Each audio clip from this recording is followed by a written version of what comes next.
Hey, baby. Welcome back to Rethink podcast. Today, I'm here with Glenn Herbert. And Glenn, what do you do here at Flatirons? I'm now the new Lafayette campus elementary director. Yeah, I'm a director now. director. Should I salute? Should we stand up or thank whatever? you. Yeah, Hey, so we're kind of chatting about what I wanted to talk about today, and our whole staff team went to Atlanta a few weeks ago for a conference down there called Drive, and you and I got stuck on the same van because we love Chick-fil-A. And we hijacked that van every time we could.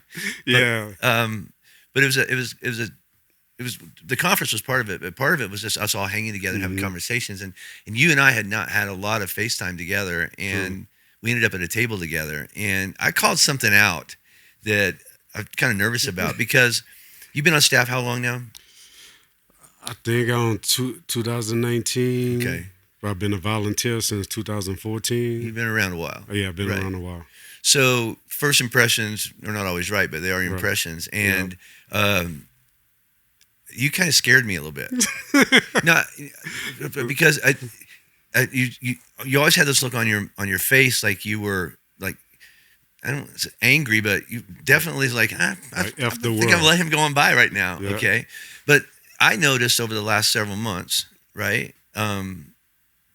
And is this something's changed? Yeah. All right, and you've been kind of on a journey, and I know you're married, you're a father, and all those are playing into this journey. Yeah. And so I want to sit back and listen, and because that meal was way too short, and I think it was your story is your story, but I think there's a lot of other people out there going, I feel like that sometimes. Yeah. All right. Yeah. So tell me about this. Maybe I was wrong. Maybe you weren't just angry man, but you're not that now. Right. Like you're one of the most joyful, happy, you're a cheerleader on our staff. Yeah. I mean, everybody wants to hang out, right? Right. And I do too. So just talk about what the last couple of years have been like for you. Been a storm. Yeah. It's been, Wait, explain this accent first. Where are you hey, from? Y'all know I'm from Louisiana. Yeah.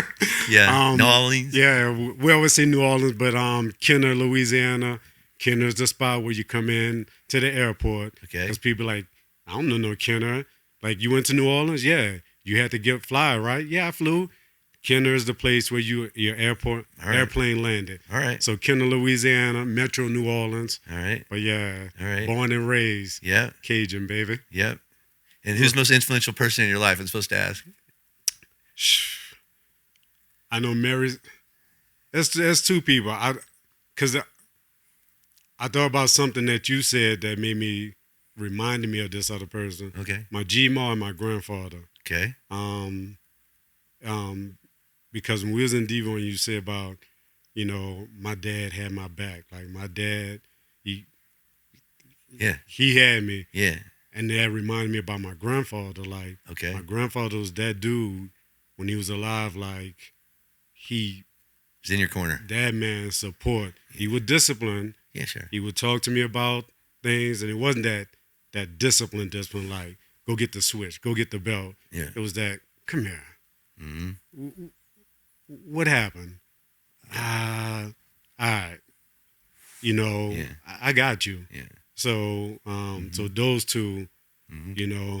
and also, a third person as of late, I think that helped with my transformation is my wife Kelly. Okay. I feel like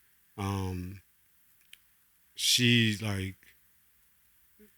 just allowed me to see how she do things in her line of work, and just allow me to be me and like make my mistakes and have my moments and not put them on the front burner and be like, yeah, you did blah blah blah. It's like, hey, you kind of have a little tone right now. Like, oh, I do. Oh, I didn't think I do. Well, our wives see right through. Yeah, Right? so I'll say, obviously my grandfather not alive, but like, I think G-Ma and Kelly are two, people right off the bat that's like, Okay. Right. Definitely have that influence on me. Well, you used the word transformation. Yeah. Yeah. So let's talk about that journey. It's been a long journey. I mean, do I start with as a kid? Do I start with Sure. finding that you have a child with special needs? Starting off as a kid, like I said, once my grandfather passed away, and I was just talking crazy. I was just talking with Dan Foote yesterday, and I was like, I think that's when my trajectory changed when my grandfather died. I say because he wasn't there to, hey, I got you. You good. When he died, I started, experiencing death, family members passing away, but no one was there for me per se. Mm-hmm. It wasn't like, example, when my grandfather died, we got home from the funeral, had the repast at the house. Everyone getting out the limo. I was one of the first. Everyone checking up on my grandmother, rightfully so. That's his wife. Come on, Miss Etna, we good. Checking up on his kids and stuff. Everybody just walking past me and just tapping me on my head like, you'll be all right. Mm-hmm. So that moment right there as a 9-year-old was like, all right, you just got to get over stuff. You just got to, nobody would care. You're on your own. You're on your own. They don't want to hear it. So that started to close me off, close me up and lock me up to where it's not so much I didn't trust people, but it's like I trusted myself first and foremost. Even if someone's saying, I got you, you don't have me. And that was the way from seeing my cousin get shot from afar, from a distance. My friend Kyle passing away, and I was supposed to be in a car with him and his grandparents. Then, my dad coming back in my life after however many years, and then killing my stepmom and then killing himself. Gosh. Just like, all right, get over it. And it just. But you don't really get over it. You just push it down. You just suppress it. Right? You just suppress it. It's all in there. It's all in there. It's like, and when you have, as a kid and as a middle school kid, when adults leaning on you, they coming to you like, for comfort. And it's like, well, damn, when do I get a chance to, grieve and whatnot? And I'm telling you, like, even to this day, like, I remember there's times, I forgot who passed away last. I remember Kelly coming on, she's like, you okay? Me, I'm good. Like, you sure? Yeah, I'm good. But she knows I'm not going to come out and just say it because I've been trained, so to speak, to put on this. Fine, I don't need anything. Yeah, I don't need anything. I'm fine. Wow. You good? Forget me. You good? Yeah. And so that made it hard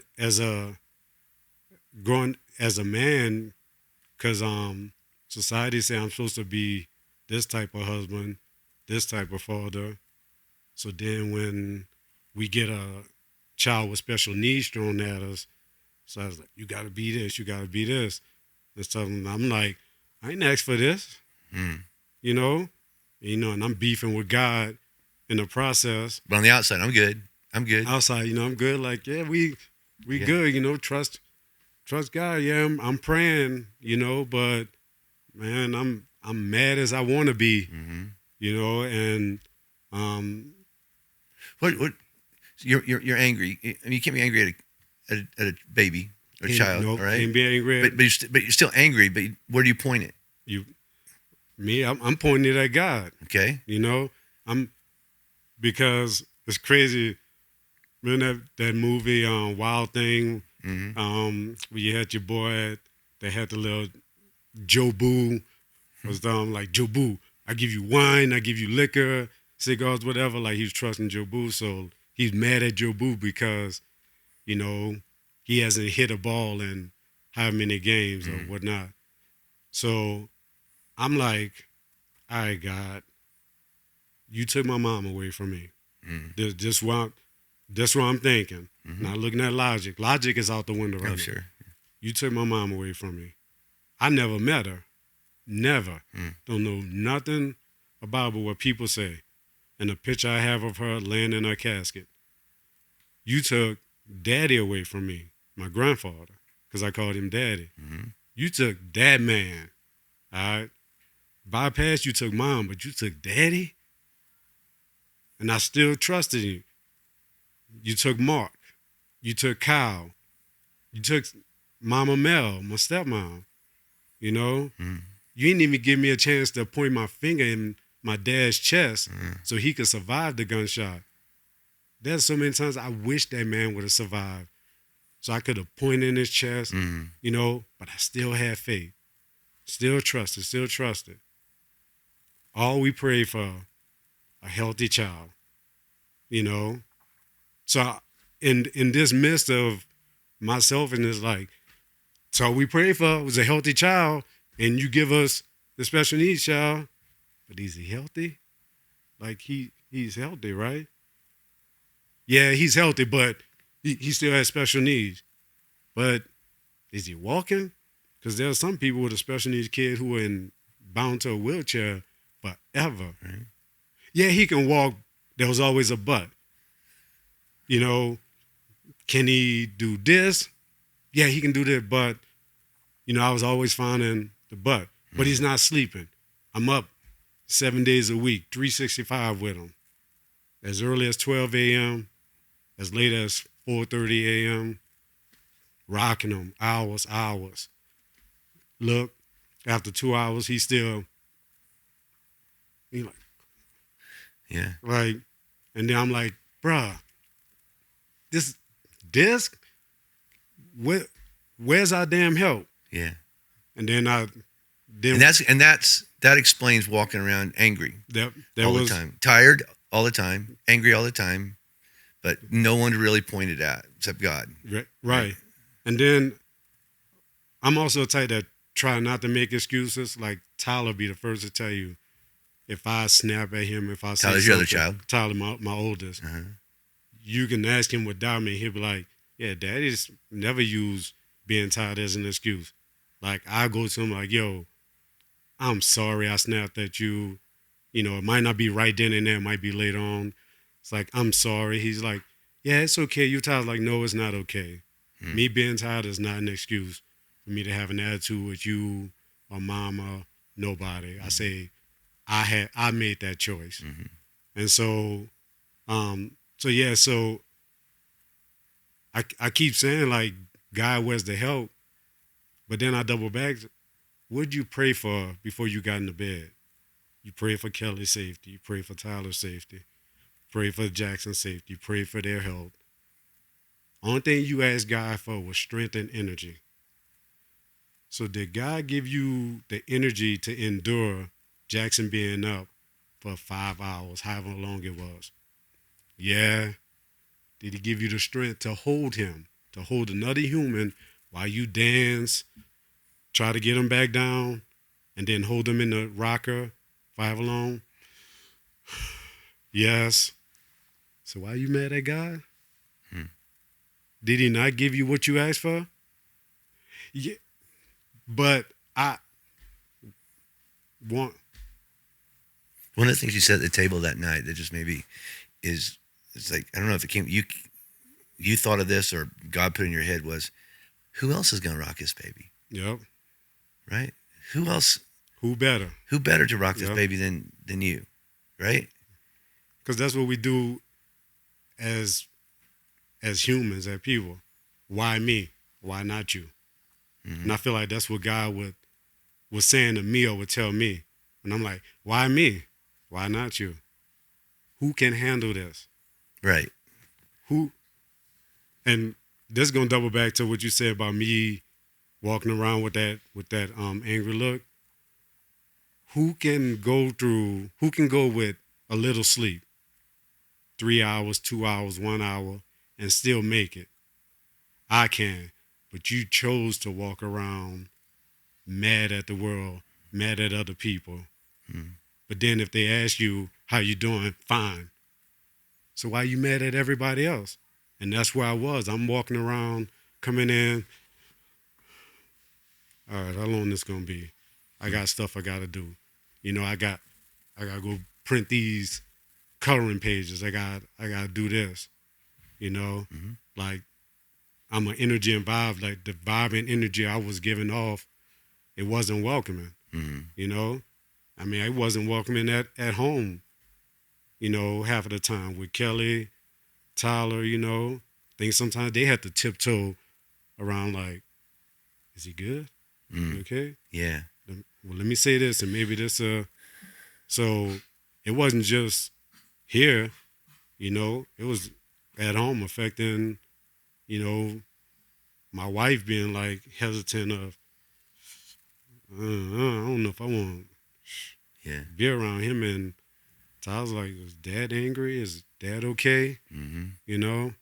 So but I had to have you can tell me over and over till you blue in the face, you're not yourself. You're not yourself. I see this, I see that. I had to have that talk with myself. That's right. I had to check myself. I had to replay. Damn, Jim was right there. I walked right there by him, and then I turned away. When I could have easily, what's up, Jim? Something as simple as that. Yeah. So I'm replaying all the stuff, and like, that, at home, this, that. You're not showing up, bro. Yeah, I love, because I'm looking in the mirror right now at my own life. It's like, there's so many things I think a lot of us are going to identify is like, yeah, I should have said hi, but he could have said hi. Or Yeah. like, I could have, but they could have done that too. And it's always that but. Yeah. But can he walk? Yeah, but he can't do this. But can he do this? Can he? Yeah, but, and it's almost like we are determined to not look in the mirror and look at our own stuff and blame. We'll blame a little boy. Yeah. We'll blame God. We'll blame our wife. We'll blame nobody understands. We'll blame, right? Yeah. And it doesn't do any good. And you stop doing that. Yeah. I stopped using Jackson's situation as a crutch because I felt like even though I wasn't saying I was using a crutch, it was technically being used as a crutch. Like, I only got 2 hours of sleep and leave it at that. Mm-hmm. Therefore, I get to act this way. Yeah, therefore right? I get to act this way. Yeah. Even though, my actions saying it. My words don't have to say it. Yeah. My actions are saying, I've been up with Jackson since 12 a.m. Had to hold him, so take it how you want to take it. Yeah. You just gonna deal with it though. I had that matter of fact attitude, like, you just gonna deal with it. Yeah. This what you get, deal with it. And is that where you are now? Nah, that's Where are you now? Man. Because you still aren't getting sleep, right? I mean, that hasn't changed. Circumstances haven't changed a lot. So what's changed?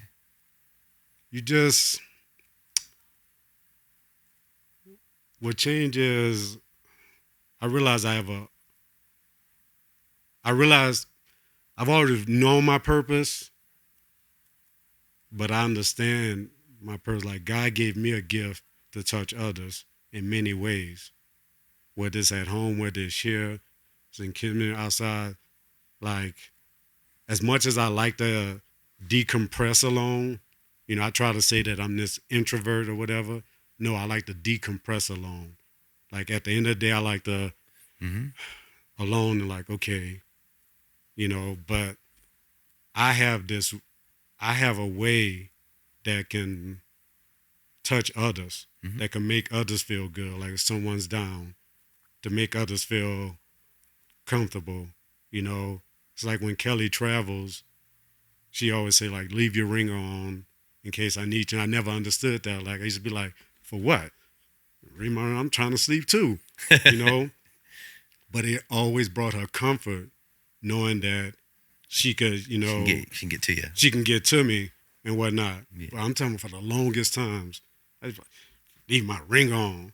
I need to sleep. This boy ain't sleeping, Yeah. And then she would always say like, hey, but if you go in Jackson's room, make sure you turn it off, this and that and whatnot. But like, I never understood that. Like, I bring a sense of comfort for her, sense of peace. Tyler, I think our relationship has changed dramatically of late, and I see him, I'm hugging him more. Yeah. No matter how tired I am, He said, how you doing there? Like, partly using things like partly cloudy, That's good. Yeah, so, if you see me coming out of Jackson didn't sleep? Nah. But I'm good. We good. Fresh start. All right. So, walk in the door. That stuff that after my grandfather passed away, I didn't get that stuff. Like growing up, from the 9 years old up, like walking in the door, like, hey. How old's Tyler? Oh, he's good, man. How old? Oh, 9. No, 10. 10. So he's right there. Yeah, he's 10. He's trying to figure out who he is, right? Trying to figure out who he is. And he's looking at you. And he truly does. Like it's funny on the stage Sunday in the room, one of the leaders was like, yeah, Tyler was up there with him. And he was talking about the expectations that we go over. And the leader was like, yeah, I'm not old like Mr. Glenn. And Tyler got mad. Like I see, and he's like, my dad's not old. You old. Like, I'm like, yeah, he just, he sees I'm trying. Well, yeah. And we talk about that. Like I say, sometimes your best effort's not going to be enough, but at least you try. At least you gave everything. Yeah. That's what matters the most. A couple weeks ago, I was teaching about how God can save anybody and forgive anybody, and God can use anybody, right? And the way God uses us, we think that there's this short list of the cliche things that God can use, like a great teacher or a great speaker or a great leader, blah, blah, blah, blah. But usually, like I've found out, it doesn't matter if I have those. The thing that connects me to men, especially, is the things that I wish hadn't happened. Yeah. The fear, the shame, the insecurity. I always said I wish I had cooler things to be ashamed of. Yeah. I robbed banks for 10 years. You're awesome. No, I didn't do that. But it's like when you say you have an ability to touch and comfort and encourage, which I see, it's just what you gifted, but it doesn't come out of nowhere. So nobody can go, oh yeah, you can be encouraging. You've always had an easy life. Right? It's like Paul writing from a prison cell. It kind of gives him some credibility. Mm-hmm. You come from, hard life, right? A lot of loss. You have a lot of reasons to be angry. And then God gives you a child that has some special needs. The diagnosis is officially what? This thing is SLC 681. Like they still don't even have a name for it. But delays, mental, physical. He's 5 years old, but he's really an 18-month-old. Okay. All right. And autistic. He's a talker. He has a Chick-fil-A button. Not the Chick-fil-A button. I love it so much. But so you have a long list of going. I can be angry. Yeah. Because this happened and this happened and this happened and this and then you have this aha moment of, well, I have some choices and decisions to make here, right? Yeah. And God has chosen me for certain things, right? I think it's really, really rare. Yeah. And it's a journey. You didn't get there overnight. It was a long journey. And there's still triggers, I bet, that take you back. Oh, many times. Yeah. So here's how I want to wrap this up. There's some guy that's sitting out here listening to us right now, okay? And he's angry that his life's unfair, right? Maybe it was death, maybe it was affairs, maybe it was addiction, maybe it was his father didn't die, his father beat the crap out of him or ignored him, was at work all day, but he's still a 9-year-old boy going, where's mine? Right. And then he gets older and thinks things are going to get better, and then here comes another wave of hardship, okay? Yeah. What would you say to him? Like what word of encouragement, or you can't, you have the gift of encouragement and touching people and making them see things that they don't currently see, all right? So this is your opportunity, no pressure. Right. There's somebody out there going, I'm angry about my life. It's not fair. And they're walking around with resting bitch face all the time. Yeah, I wouldn't say that, but yeah, you know what I mean. I read your asshole face. Yeah, asshole. That's bitched him. All right? Yeah, but boot it up. No, I look for you in the hallway now. I don't run from you. So all right, frustrated dude out there about his life. Give him a word. I tell him the sun is always shining, even when it's cloudy. Mm-hmm. You just got to rise above the clouds. You think about when you're on the airplane and you take off and it's cloudy and you just aggravated like, then as soon as you get above those clouds and you see that sun shining, the blue skies, you're a walking testimony. Yeah. When you're in a rocking chair, hour 3 of the 5 that you're rocking in the middle of the night, or when you're overwhelmed with whatever, or memories, right? How do you do that? I know the metaphor. I get it. Like, what's your process that gets you out of the clouds and seeing a little bit of sunshine? Now, when I have to go in this room, instead of going in like, here we go, now it's like, thank you for this opportunity, because we don't grow through the sunshine. Yeah. We grow through the storms. There you go. We revel in the sunshine. Like, man, remember that rough patch I made it through? Yeah. Ooh, that was rough. Yeah. Like many times, Kelly, and I've been like that. Like, remember when? I was like, yeah, we ain't never think we would make it through that, huh? I was like, oh no, that was rough. So that's what I think we all have to realize, that we don't think, and like I said, this ain't me trying to be this, this Christian man or whatever, but it's the truth. We don't thank God during the bad times. As soon as it's good times, thank you for this beautiful sunshine we have, and thank you for these blue skies, and like. And stomp our foot and get mad in the storm. Yeah, when it's raining, especially out here in Colorado, man, thank you for this rain, because these mountain areas need it so these wildfires don't kick up again, or so it's not as dry and not messing with the sinuses and the allergies. Like, we don't think past our spot right here. We just stay right here, and we don't want to creep out. And that's where I was. Like, I wanted to leave, but I didn't want to leave that spot right there. Yeah. Because I didn't, and part of it was a defense mechanism. Sure. I will admit that. Part of it, I didn't want people coming like, oh, hey, I'm so sorry you're going through that, and then I don't see him, and then it's like, it's grandpa's funeral all over again. Yeah, that false sense of hope, and it's like, oh, yep. And so part of it was a defense mechanism, but I had to chin check myself first to realize you affecting lives. Yeah, you are. You affecting your home life. You affecting your work life, your church life. You're not a representative of Kelly and Tyler and Jackson. You surely not a representative of Flatirons, because somebody be like, oh, Kelly, that was your husband? Pray for you and them boys. Hey, so we're going to release this around Father's Day, right? And every once in a while you get a little picture of, maybe I'm doing all right. Yeah. All right? And Tyler gave you a gift the other day. Yeah. Which, I mean, when I heard about it, I was like, I'm going to bring that up. Yeah. But he's a pretty creative kid, right? Yeah. What did he do? He messing with the iPad. We get mad at him because he want iPad time. Then he won't do game. I'm minding my business at work, and he sent a text, and it's like a video, and Jackson's in his car seat. I think he might have had his helmet on, because Jackson has to have a helmet on because he hits his head. And so I'm like, okay, let me stop. And at the bottom is like, because you and Mama help provide Jackson with an awesome life.